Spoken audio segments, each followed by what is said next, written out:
On this episode of MythBusters, Adam and Jamie risk drowning and dysentery. This water is disgusting! By testing the veracity of this multi-million hit viral video. That was very light-footed! Can man, woman, or a sporting superstar actually manage to briefly run on water? I'm more nervous for this than I was at the Olympics. Meantime, Carrie, Tori, and Grant tried blasting a supposedly survivable action movie stunt. That was definitely the death zone. When you're desperately diving for cover, just what is, and what isn't, bomb-proof. You'd probably be bleeding from your ears, but it is bomb-proof.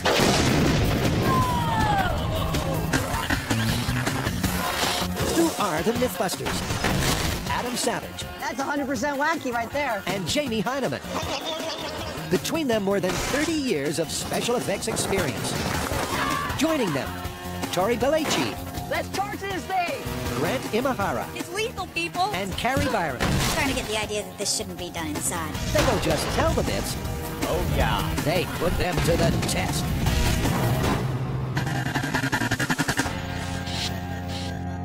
First up, a myth that seems to defy the laws of physics. Jamie, there's a viral video we absolutely have to test. Double rainbow? No, this is some dudes by the side of a lake wearing shoes they say are water repellent, and then they proceed to run on the water. They actually run across the surface of the water in these shoes. I'm dubious. And that's why we're interested in this. Let's roll the videotape. This is the clip that's got more than 7 million online viewers rethinking what they thought they knew about, well, sinking. There's not a whole lot to it. Strap on a pair of waterproof shoes, run on a curve to enhance the skimming effect, and keep the faith for a dozen adrenaline-fueled strides. I think if you don't actually believe that you're going to walk on that water, it's not going to happen for you. They call it liquid mountaineering. But is this approach to temporarily walking on water a myth or a miracle? What do you think? Should we just go for it? I think so. Let's find ourselves a lake and replicate exactly what we see them doing in that clip. Works for me. Okay. Finding a lake that looks much like the one in the clip is the easy part. Here we are. It's perfect. Well, let's suit up and go. Yeah. That's something we probably don't need to see. And they both find their own paths to privacy. Now it's time to run on the water. Adam's optimism should be infectious, but over the years, Jamie's built up a natural resistance. According to the clip, this is all about the shoe. They're hydrophobic, which means they repel water. And we've got the same type of shoe, and they do seem to repel water. Whether that translates to me being able to run across a lake or something, let's just say I think I'm going for a swim. According to the viral video, Jamie needs to hit the water at speed, and the turf should ensure traction right down to the lake's edge. You know, in the clip, they talked significantly about the curve that you enter the water in, like on a long arc, and about believing. You believe you can do it? I'm right there. You know me. All right. Our first splash test dummy takes a fittingly zen-like approach to the challenge ahead. It may not look like it, but this is me stretching, getting all pumped up and in the zone. In seconds, Jamie's going to try exactly what we see the runners do in the video. I think we're going to end up with one soggy Heineman in the water. All right, here we go. So much for focus. But maybe it does all come down to self-belief. 3, 2, 1, go!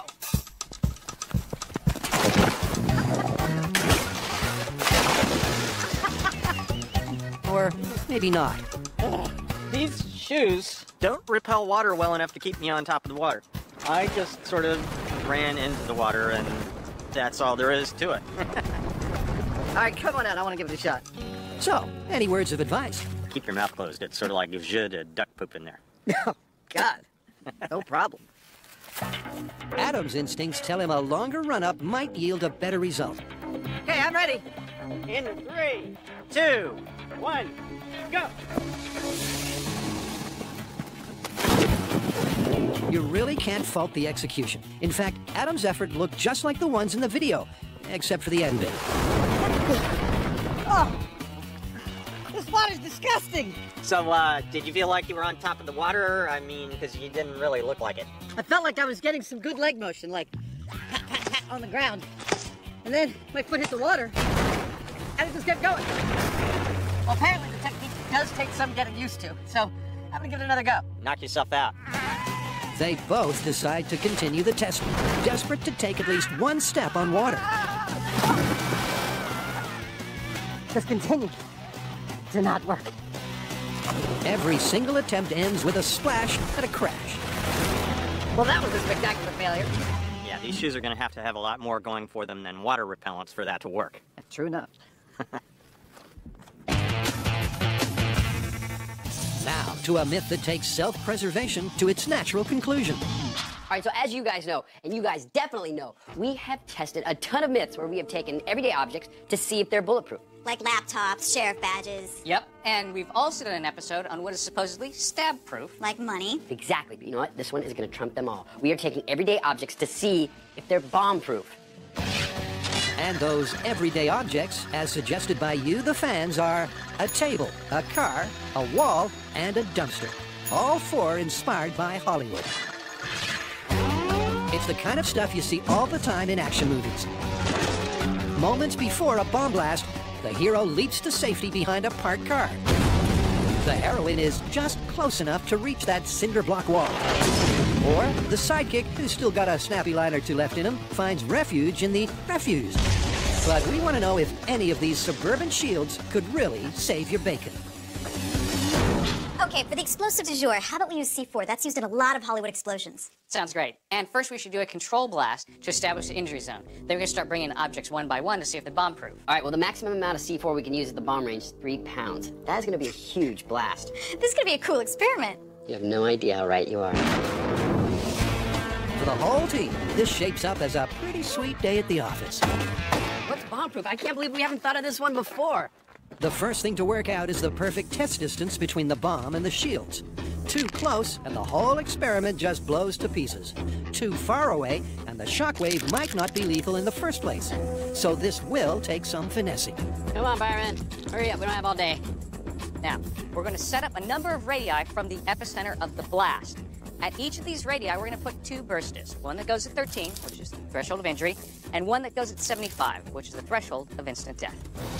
We've used burst discs before on the show to find out if various shockwaves were survivable without actually resorting to a human sacrifice.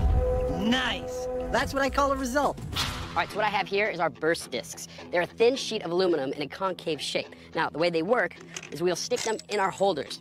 Now, point our holders at the explosion. If the shockwave is strong enough, it's going to burst the disc, and it's going to look something like that. So, in this control blast, they're testing the outer limits of 2 differently calibrated discs. One set for certain death, the other for injury. Up to some point, once the blast goes off, these are all going to burst. At the point where they don't burst, inside of that radius is injury. Outside of it is the safe zone. And identical on the other side, inside of the death radius means instant death. To pinpoint the ideal distance, the burst discs are staggered in 2 sweeping arcs away from the bomb. And that bomb is an old favorite called C4. It's a plastic explosive, which means it's cyclotrimethylene trinitramine with a plastic binder. Now, the plastic binder has 2 very important jobs. First of all, it makes it stable so that heat and shock aren't going to set this off. We need some sort of detonation. And it also makes it malleable so that you can kind of control the explosion and the direction of it. 3 pound C4. All right, you guys ready to see how much damage this shockwave can do? Absolutely. Charging. And 3, 2, 1. That was a nice thud. That was a good one. Let's go check our discs. I like the high-power explosives. They're fun. 3 pounds of C4 is the most we can actually use at the bomb range. And I can see why. That is a nice, high-powered, destructive explosion. We got a beautiful, quick, poof, orange, and then nice, clear, kind of sheer destructive blast. Destructive is right. All that's left of the C4 spike is a stump. All right, so death side first, what do we got? We are bursting at 10 feet. So if you're anywhere 0 to 10 feet from the blast, you're dead. In the staggered arc, the 10-foot disc was the farthest one to burst. The discs at 11 feet and beyond stayed intact, so they've got their range. All right, let's check injury. As the shockwave expands, the chance of death, as you'd expect, decreases with distance. Ooh, look at all these ruptures. So this is the 20-foot marker. All the way through. All right, so that's the injury radius. 0 to 20 feet, you're getting injured. Once again, they've got their range by noting that the next disc at 21 feet didn't burst. So these are the blast boundaries, just inside 10 feet for certain death, and inside 20 for injury. But could everyday objects placed on the edge of the zones really save life and limb? There's just one way to test it, and that's by blowing stuff up.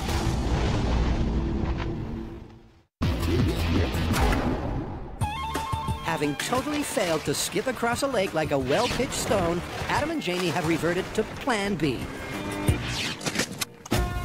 On your marks. Get set. And Plan B is a beauty. Now, if successfully running on the water is dependent on speed, we need someone really fast, and that's where Wallace Spearman behind me comes into the picture. He's 6'3", 170 pounds, and he's run the 200 meters in 19.65 seconds, making him the 5th fastest person in the world at that distance and the perfect test subject for us. How you doing? Pretty good. If speed's the missing ingredient, that's what Wallace has brought. They figure that lightning speed might well be the key to success. And this man also runs the 100 meters in under 10 seconds. Wallace, how far do you think you're going to get? I'm hoping 3 steps. Just 3 steps? I'm fast, but I don't know if I'm that fast. We'll see. Okay. This test is mostly about speed. And Wallace is pretty fast on land. However, when Wallace moves from the land and into the water, he's not going to have the same kind of traction, and that means he's going to slow down really quickly. I'm more nervous for this than I was at the Olympics. And fair enough, even the Olympics can't compare to walking on water. So let's see if sheer speed is the answer. 3, 2, 1, go! Apparently not. It's cold. He didn't seem to do any better than any of our other tests. Now, his first step on the water actually was quite a bit further out, Yep. but once it touched the water, it went down, same as the rest of us. But Spearman Jr. hasn't come all this way to pick up his towel and run home. Take off. In 3, 2, 1, go!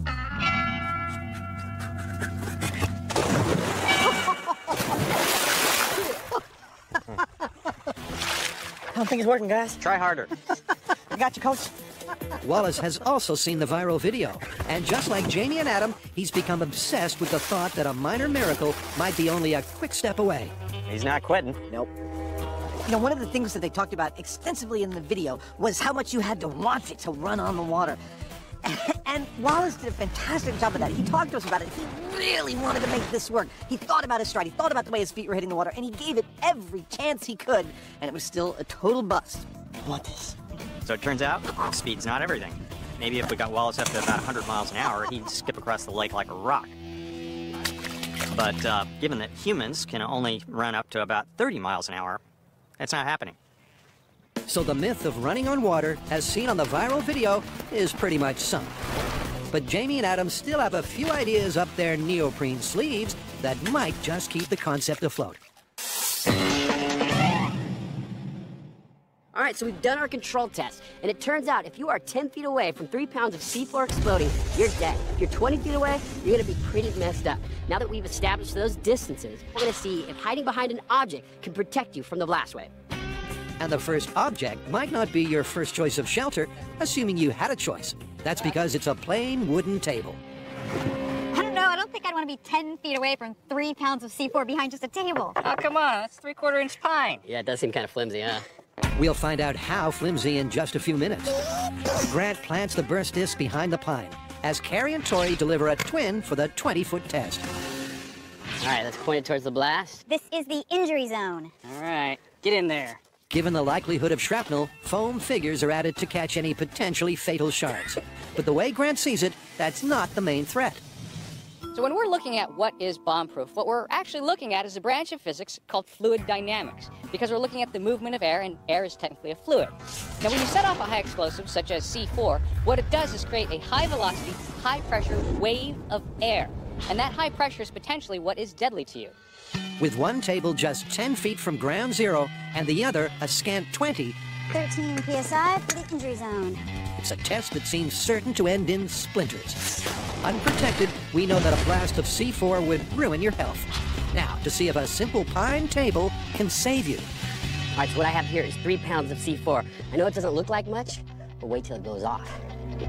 As the warning rings out across the land, the team reconvenes in the one place out here they know is bomb-proof, the bunker.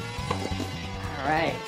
Here we go. Okay, this is what is bomb-proof wooden table. All right, charging. In 3, 2, 1. Whoa! Wow. Well, that was definitely the God. death zone. Now, one table is down, but the other table is still standing. Let's go look at the damage. No prize for guessing which table is gone and which one looks kind of intact. But the rubble inside the death zone has a surprise in store. There's no table The left. table is completely destroyed. Oh my God. No way! The burst discs are intact. What the heck? How is that possible? The table must have deflected the pressure wave. That's exactly what it did, even if Tori finds the data hard to swallow. But there is no way you would have come away from this uninjured. No, but by our criteria, you would not have instantly died. Grant makes a good point. Incredibly, a simple wooden table made an otherwise fatal explosion survivable. Now, to check out the injury disc at the 20-foot mark. Okay, well, the table's still standing. Let's see. Sort of. It's not burst. It's The other definitely one? crinkled. You may have got away without any injury on this one. Okay, these results are so interesting. Let's go check out the high speed. I'm dying to see what it looks like. Me too. And it looks like that massive shockwave was at least interrupted by the table that Tori quite recently called flimsy. Whoa! Wow. Look at the wave. Yeah, you see the waves pass right over the top. So it looks like it is bomb-proof as far as the pressure wave goes. Yeah, but I mean, look at all that shrapnel. This is so counterintuitive because the disc didn't burst, but that table is in shreds. Both tables absorbed the brunt of the blast. In the 10-foot death zone, extreme shrapnel from the shattered wood might have been fatal, but the shockwave wouldn't. And at 20 feet, you will remain snug and safe. Next up is our second potential blast blocker.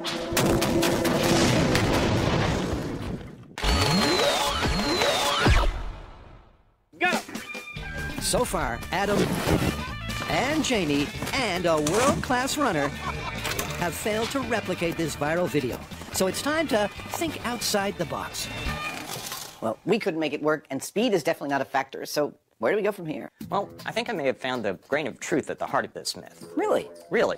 It turns out there's a basilisk lizard, otherwise known as the Jesus Christ lizard, that actually can run on water. It can. It can. Really? Really. Yeah, really. This remarkable reptile can run as far as 20 yards across the water's surface. And that's just the kind of inspiration they need to replicate the results of the viral video. All right, looks like his feet are actually slapping the surface of the water, but they're continuing to push down and back as he's moving along. Also, it's not like he's running like this. He's like running with his legs out. Yeah, in Like an that. oar-like fashion. I could watch this all day. But that's not going to happen. Based on what they just saw, Adam and Jamie will each build their own versions of lizard-human hybrid footwear. The aim is the same, to run on water. Where the waterproof shoes failed, these just might do the job.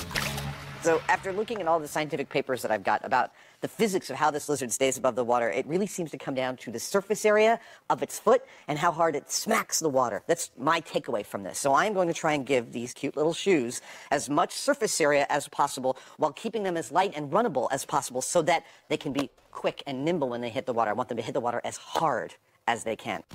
The design details of Adam's water-smacking lizard loafers are all in his head. The hinge in his feet shows that flexibility is a key factor, but otherwise, it's a case of watch and wait. Jamie, however, lays all his cards on the table. I figure, why mess around? It's clear from the get-go that we're witnessing the birth of the shovel shoe. Patent pending. Now, a lizard foot is an incredibly hard thing to replicate. It's a whole bunch of finely muscled and jointed segments all working together that allow it to run on water. So I've taken a kind of intuitive leap here. I'm hoping that cup shape of the inverted shovel blade will cut into the water and then scoop it backwards. Once it's finished with the first sweep, it should be easy enough to pull the whole thing forwards without dragging half the lake back with it. And just so you don't break your ankles, the attachments I'm using here are slightly modified boots and ankle braces from snowboards. Meantime, Adam proves he's the master of multitasking. If you're not sure what he's up to, here's a clue. So his tail's coming out to about here. Seems like it's counterbalancing him. Yeah. Also potentially, ruddering. Yep, in the quest to build a better lizard, Adam's decided it's not all about the feet. The basilisk lizard has substantial counterbalance, so an articulated tail is deemed essential equipment. Yeah, it's a big tail, so what? Adam's done, and Jamie's shovel shoes are also ready for action. That might work. So it's back to the very same lake that proved so unsupportive the first time around. But they have changed the stunt staff. Our water walking lizard today will be played by Jessica. She's 58¼ inches tall, weighs 100 pounds, and she's an acrobat. We think that her strength, her agility, and her diminutive size make her the perfect candidate to help us make this work. You feeling ready? Ready? Let's do it. If either design stands a chance, it makes sense to strap them to the lightest, most agile frame they can find. First up is the control, our point of comparison. Jessica is going to run into the water without any apparatus on her, just like we did. Jessica's faster than Adam and Jamie. She's much lighter, and the odds are she should do a little better. Here we go. Running on water. Control in 3, 2, 1, go!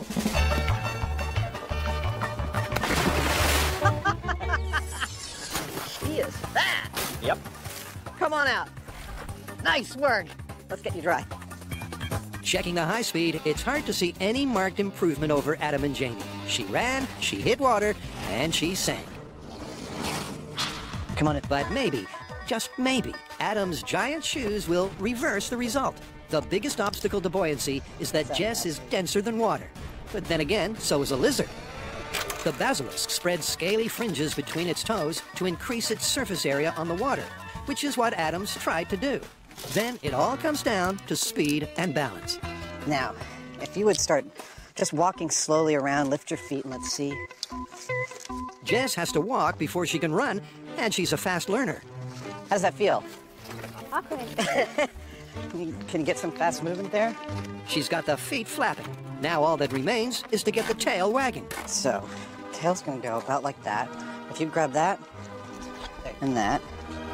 Now, if it's true that we are minutes away from setting lizard-human hybrid history and walking a human on the water, it will be because of my two-pronged attack. First prong is the feet, providing the widest possible surface area for Jessica to smack the water with, providing hopefully enough up pressure to keep her above the surface, and giving her the same amount of flexibility as her normal feet, or as close as we could achieve. The second prong is the tail, acting as both a rudder and a stabilizer. A lizard wouldn't run across the water without it, and neither will our acrobat. How's she gonna do? Well, she looks about as close to a Jesus lizard as you can get at this point. It worked for the lizard, maybe it'll work for her. Let's do it. If nothing else, our acrobat's about to prove she's no lounge lizard. In 3, 2, 1, go! You can do it! Yes, yes, yes, yes! Oh!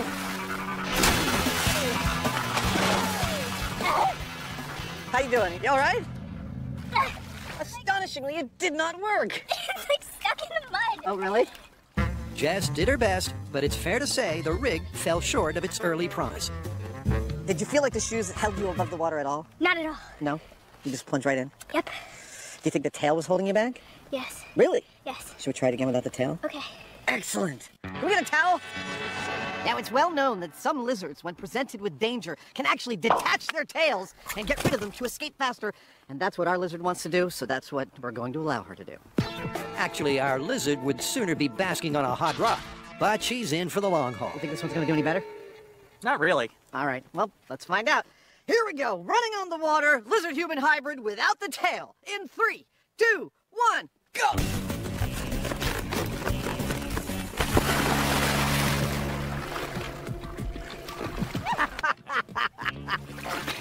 I made it!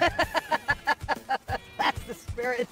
Was that any better than the previous one? Definitely. Really? I had much more freedom. Jess might have felt as free as a bird, but the high speed shows she still sank like a badger. Now it's all up to Genius Jamie to prove that a man or woman can walk on water. So far, testing what is bomb-proof, it turns out that the table will save you from death and injury from the blast wave. However, at 10 feet, it will not save you from the shrapnel. But a wooden table is a world away from a mostly metal car. It's another classic Hollywood refuge suggested by fans. The silver sedan is set side on to the blast, out on the 20-foot ring. And stop. So this is our 13 PSI burst disc here at the edge of the injury zone, and it's right here behind the wheel where, if you were hiding from an explosion, you'd crouch. Whether or not that's a smart move, we'll find out when the bomb goes off. The white car drew the short straw, so it's in the death zone. A little more. And the death disc now has an injury disc for company. What I've done now is added an injury disc in the death zone, because what I want to find out is, will the blast cause injury in the death zone now that the car is in place? Good question, and hopefully we're about to get a firm answer. All they need now is a volunteer to catch any shrapnel. Better you than me. Okay, so we've got 2 cars set up and 3 pounds of C4 between them. I think it's going to be a pretty good shield. Carrie agrees that the cars should block the shockwave, Check out this man.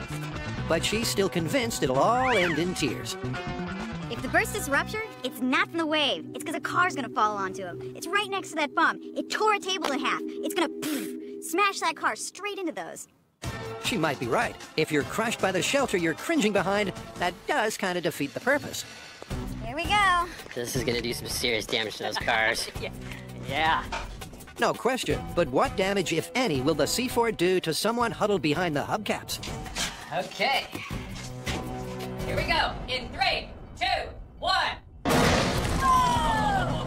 You know what? That looked like a pretty good bomb shield. Dude, did you see how far it moved the car? Yeah. I'm not so sure. Let's check it out. It's clear that the car nearest the bomb took a beating. But just to build the suspense, they checked the injury zone discs first. Oh my gosh, look at the damage it did to that car. Shattered the window, knocked the hubcaps off. Wow, that is intense. But the disc tells its own story. They're not burst. We're good. All right, looks like we're bomb-proof against injury at 20 feet. Perfect. Let's check for death. Awesome. So now for the big one. Behind the death zone car was a death disc and an injury disc. Wow! That is crazy. There's no way you survived this. Expectations are not high. Oh my God. You survived. You survived death? Yeah. You don't die. No. You live. You live. It takes a while to sink in. Even though the injury disc burst, the death disc did not. So, by our criteria, then, car is bomb-proof. Looks like there's some truth to these action films after all. The high speed shows the car buffeted 5 feet, which would knock you flat. Most of the glass shattered, and the burst injury disc shows you wouldn't jump up shouting, "You miss me."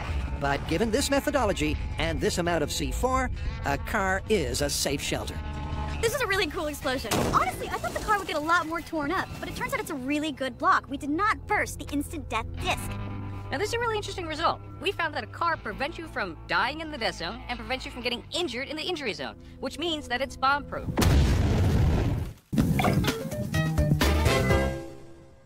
Adam and Jamie are rapidly realizing that the concept of man running on water is every bit as improbable as it sounds. Running on top of the water is totally possible. If you're a bug, something tiny like a water strider is small enough and light enough to rely on the surface tension of the water to stay on top of it. As we get larger, though, things like Jesus lizards have to run really hard to be able to do that.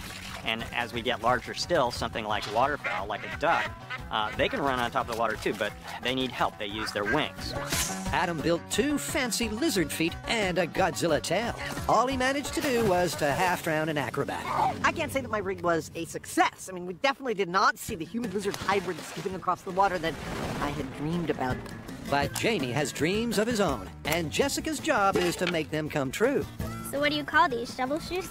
Shovel shoes they are. Kind of has a nice ring to it, doesn't it? Yep. True to form, Jessica's soon up and flapping. How about trying to do a little run? It seems like she's found her inner lizard. There you go. It's just what the Jesus lizard does. Whatever, you know, just flail at it. Now let's go back down to the water. But any purchase of Jamie's shovel shoes comes with a free gift, a kind of outrigger walking frame that adds balance, much like a tail does, but up front. While a tail may provide a certain amount of stability, I figure that we can do the same thing in the front with the ski, but with the ski we'll also get a certain amount of supporting lift on the water. And that way, with her scooping away at the water behind, she'll be pushing the ski in front of her, and we might just get a little more distance out of it. Jamie's also relying on a bigger surface area to help keep Jess afloat. But Adam's shoes were flat, and these concave feet could make a real difference. On the other hand, the ski's too cumbersome to carry, so she won't get much of a run-up. Okay, shovel shoes in 3, 2, 1, go! Okay, that was just embarrassing. So maybe the ski should go the way of the tail. All right, shovel shoes without the sled. In 3, 2, 1, go! Hey! She's a good sport. Uh-huh. We could try this 100 times, and I don't think we'd get running on water. No, I don't think we would.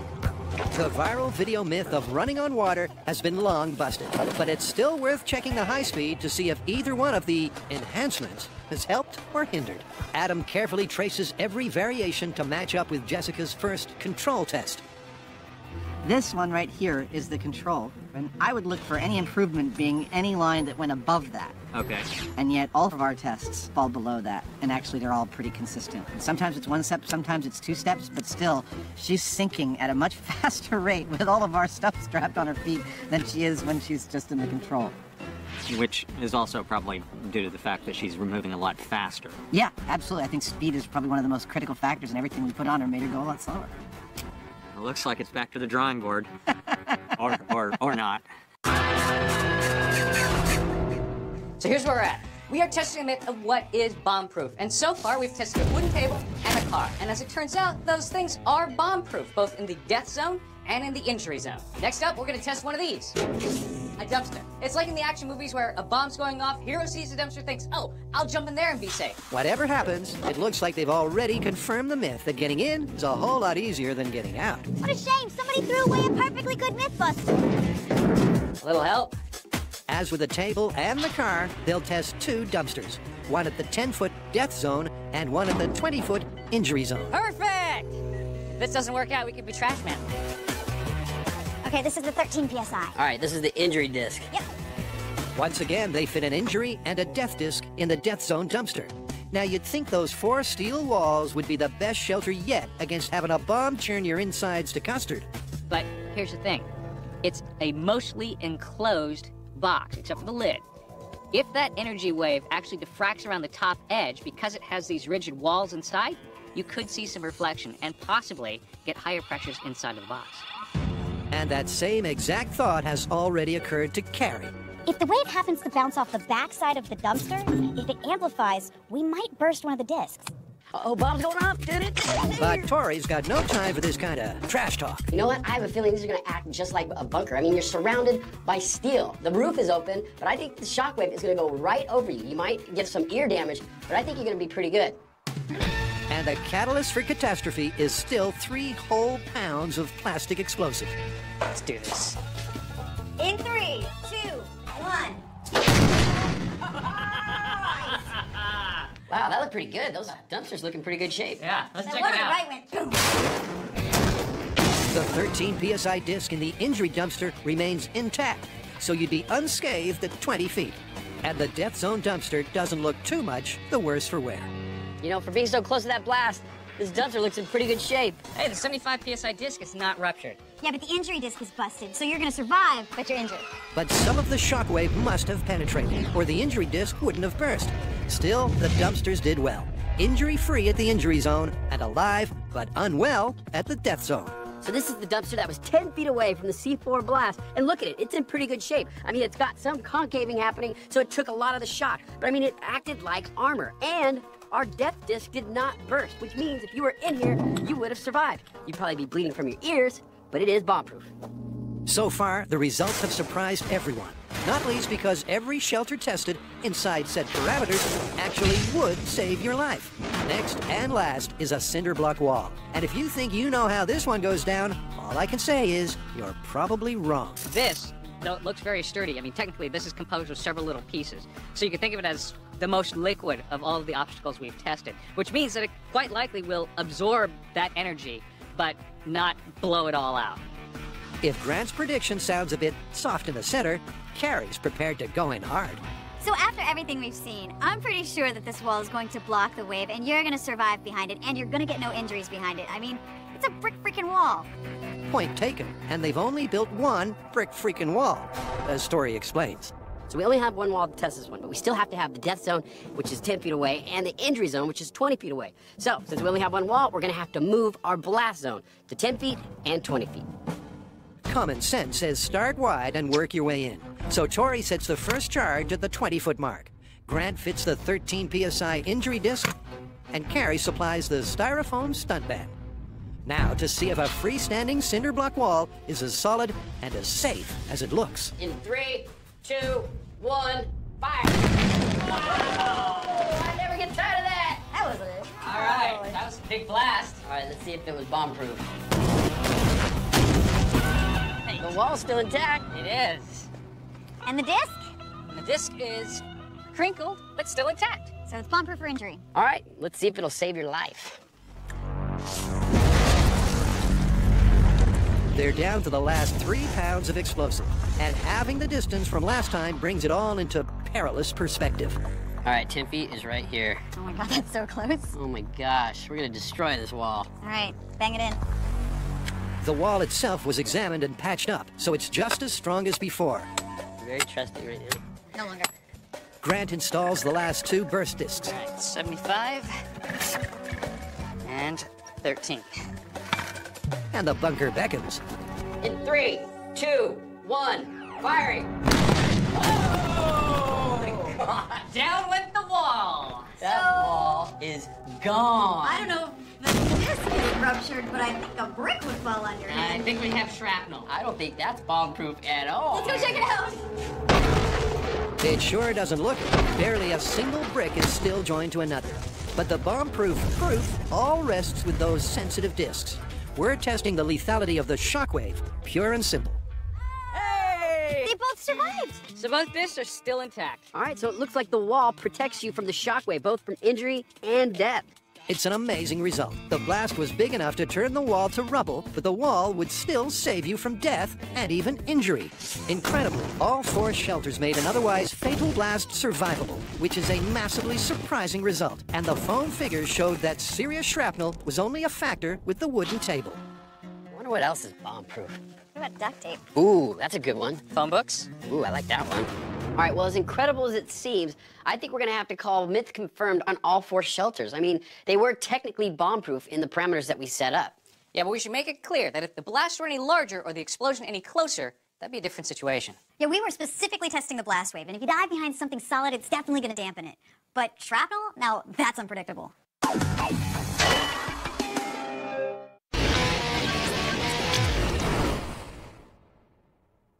We've tried everything we can to successfully run on the water. We've tried it ourselves. We brought in an Olympic-class runner. And we even made a human-lizard hybrid by strapping 2 special sets of shoes to a gymnast. Yes, yes! Oh! And nothing has worked. I think you'll agree that this thing is busted, but of course we can't leave it there. We want to see us run on water, which means we've got to cheat this sucker. And I think you know on MythBusters, when we're about to cheat something, that means we're going to utilize a pile of wood and a pile of steel. Let the cheating begin. We've proved that this viral video is a big fat fake. Still, you've got to applaud the skill and the effort that made running on water look possible. Now it's our turn. And Janie's an old hand at old-fashioned special effects. What we have in mind is a bridge, but instead of going over the water, our bridge will go under the water, maybe a couple of inches or so. You won't be able to see it, but we'll be able to run on it, just like they did in the clip. But building a sub-aqua sidewalk is a whole lot trickier than it sounds. We're using square tube steel for the frame because it's relatively easy to cut and weld. Obviously, also, it's less buoyant than wood, and that means that we won't have to weight it down as much to keep it stable. But they do need a wood surface to run on. It's got enough give to enhance the illusion of running on water. Awesome. The next step is to camouflage it black. Look at that. White shirt, black paint. That's what being fearless is all about. What? The black paint should reflect the least amount of light, and it's all tied together with a long strip of flexible, clear plastic. This is the device that will allow us to look like we're running on the water. It's an underwater bridge. It has 2 features that'll make this extra realistic, I believe. One, a set of adjustment nuts all the way down that'll allow us to precisely calibrate its distance under the water. I believe it's about 1.5 to 2 inches will be ideal. And 2, this wooden top actually floats, which means when we run along it, it's actually going to give a little bit, hopefully lending an extra realistic aspect to our running. All that remains is to sink it precisely to 2 inches under, and that calls for teamwork. It's beautifully balanced. Oh, good. Let's walk on down. Okay. The basic concept of a sunken catwalk is pretty straightforward. Does that seem right? I think that seems right. Looks great. Let's lower it down. But the uneven contours of the lake bed force Adam to make some adjustments. After a delicate tap or two, both Adam and Janie are convinced that they're good to go. I know. You're thinking, I can totally see that bridge. How is this thing gonna work? Remember, special effects isn't only about building a prop, it's also about how you film the prop. We're not gonna film this from this angle. We're gonna film it from this angle. See? No bridge. Do you see a bridge? No bridge. No bridge. Now let's see if our fake measures up to theirs. Since I'm about to pretend to run on water, I might as well start by pretending to psych myself up. Okay, here we go. Running on water by cheating. In 3, 2, 1, go! All right, let's go. Yeah, that was great!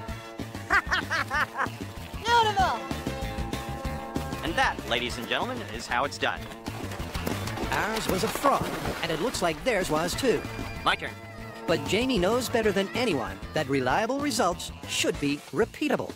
3, 2, 1, go! Go, go, go! You got it! You got it! Yes, yes! Beautiful! And repeatedly repeatable.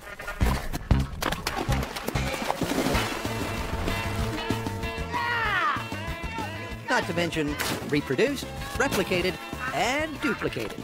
Just to be on the safe side. That was very light-footed! That worked pretty well. Yeah! In fact, it matched the viral video so well that the only way to call this myth is busted. All I think to take home from this is that when you need a little magic to make something work, movie magic will suffice. And don't believe everything you see. Exactly. After you.